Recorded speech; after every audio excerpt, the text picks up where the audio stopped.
Pernah merasa seperti ekonomi ini permainan yang gak adil? Kamu kerja keras, belajar investasi, nabung, tapi tetap saja seperti gak maju-maju? Bisa jadi kamu sedang terjebak dalam apa yang disebut zero-sum game. Apa itu zero-sum game? Secara sederhana, zero-sum game adalah kondisi di mana keuntungan satu pihak pasti berasal dari kerugian pihak lain. Dalam dunia seperti ini, kalau ada yang untung, maka pasti ada yang rugi, dan total hasil akhirnya akan selalu nol. Contohnya gampang. Bayangkan kamu dan temanmu sedang main kartu taruhan.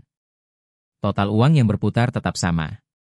Kalau kamu menang 100.000, artinya temanmu kalah 100.000. Gak ada nilai tambah, cuma perpindahan dari satu kantong ke kantong lain. Kenapa konsep ini penting di dunia finansial?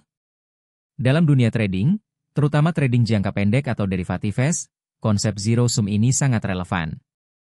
Misalnya dalam futures trading, keuntungan trader A berasal dari kerugian trader B.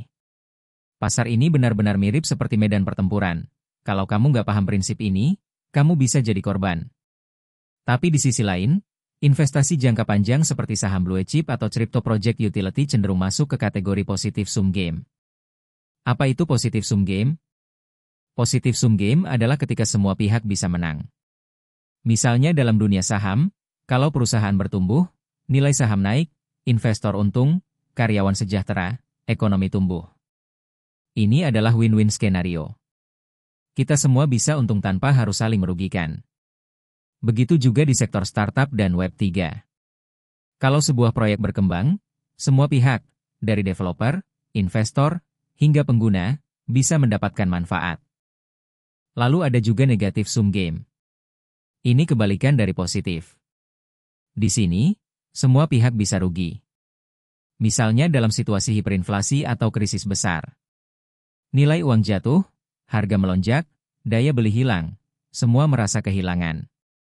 Dan ini seringkali terjadi karena kebijakan ekonomi yang gagal atau krisis kepercayaan. Viralnya Gabriel Ray versus Ferry Irwandi belakangan ini.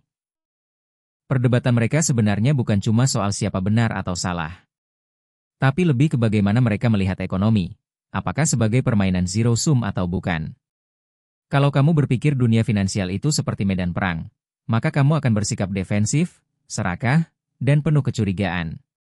Tapi kalau kamu melihatnya sebagai positif sum, kamu akan fokus pada kolaborasi, edukasi, dan pertumbuhan jangka panjang. Lalu apa relevansinya buat kamu? Buat kamu yang baru mulai belajar keuangan dan investasi, penting untuk tahu kamu sedang bermain di game yang mana. Apakah kamu masuk pasar yang penuh spekulasi dan zero sum? Atau kamu membangun kekayaan jangka panjang lewat instrumen yang positif sum? Apakah uang MU mending ditabung di bank atau mending diinvestasikan? Kalau kamu suka insight seperti ini, jangan lupa klik like ya. Bantu kami menyebarkan literasi finansial yang lebih sehat. Kesimpulanku, zero sum game bukan tentang benar atau salah, tapi tentang cara kita melihat dunia dan kehidupan. Apakah kita ingin hidup dalam sistem yang selalu saling memakan, atau sistem yang mendorong semua orang untuk tumbuh bersama? Jika kamu merasa dunia ini tidak adil, mungkin saatnya kamu ubah cara bermainmu. Pelajari sistemnya, pahami risikonya, dan mainkan game yang memberikan peluang lebih besar untuk menang bersama. Subscribe channel Student of Money sekarang juga. Karena kita nggak hanya ingin bertahan di dunia ini, kita ingin menang dengan cerdas.